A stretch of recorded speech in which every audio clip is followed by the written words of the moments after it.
tu veux rattraper le niveau d'un sol, tu dois faire un ragréage.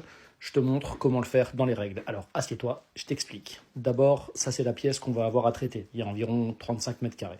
On va se servir d'un laser et d'une pige. L'avantage, c'est que on va savoir un petit peu, en tournant dans la pièce, si on a plus ou moins 5 mm, 1 cm, machin. Ce qui va nous permettre de régler plus ou moins le ragréage déjà et de savoir où on doit charger. Ensuite, on passe avec une surfaceuse. C'est une grosse ponceuse à béton.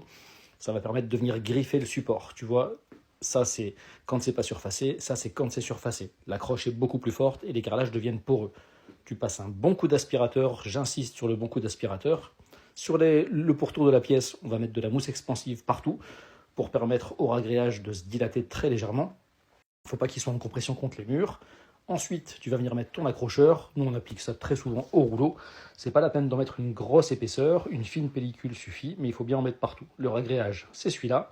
Tu regardes derrière, le dosage d'eau, ici entre 5,8 et 6,2. On va mettre 6,2, je mets toujours le plus élevé. Tu prépares ta quantité, tu mets ton sac, tu le mélanges. Il faut que ta texture soit vraiment homogène, que tu n'aies pas de grumeaux, ou alors le moins possible. Donc tu mélanges, tu prends ton temps.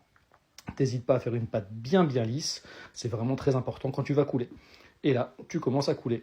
Donc à chaque seau, ça représente un sac. Là, je vais en mettre quelques-uns, je crois que j'en mets une quinzaine quasiment. Et tu vas venir étaler ça, enfin en fait pas étaler, tu vas aider à égaliser le ragréage parce qu'il est autolissant, donc il se lisse quasiment tout seul.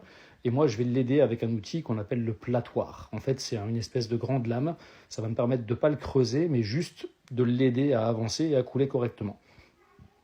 Là, tu vois beaucoup mieux. Donc, le platoir, c'est ça. Et en fait, ça te permet de le faire avancer un petit peu dans les angles, dans les endroits qui sont un peu compliqués. Tu vois un peu la texture, c'est assez fluide.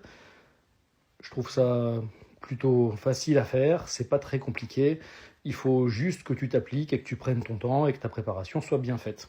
Ce qu'il faut savoir, c'est que tu as aussi différents ragréages en fonction de l'épaisseur que tu dois récupérer. Ça va en général de 3 à 10 mm pour un P3 classique, jusqu'à 40 mm, voire 50 mm en P4 fibré pour certaines marques.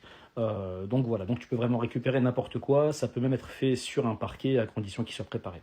Regarde le résultat, c'est un vrai miroir. À toi de jouer. Ciao.